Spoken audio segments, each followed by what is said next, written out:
The Ukrainian army organized several successful counteroffensive operations in the Tavria direction.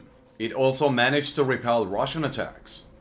The Russians suffered great losses in the region. The Russians lost 639 soldiers in the Tavria direction in the last 24 hours. 13 Russian soldiers surrendered to Ukrainian forces. The number of Russian soldiers surrendering on the front line is increasing day by day.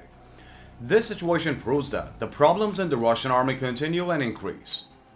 The Ukrainian army knew that after the successful attacks in the Horlivka region, the Russians would recover and organize a counteroffensive operation.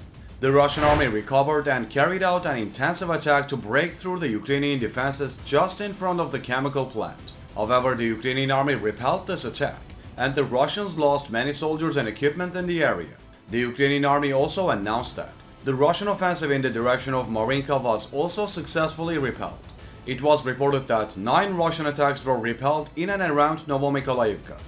Russians lost many positions in the direction of Zaporizhzhia. Russian forces organized counterattack operations to regain the positions they lost, but the Ukrainian army repelled the offensive operations organized by the Russians. Ukrainian forces reported that 8 Russian attacks were prevented in and around Robotyne. Offensive operations by Ukrainian forces in the Melitopol region are also continuing, and the Russians are suffering huge losses in this region. What do you think about the performance of the Ukrainian army on the front line? A large number of Russian troops and equipment were destroyed by counteroffensive operations in the Tavria direction.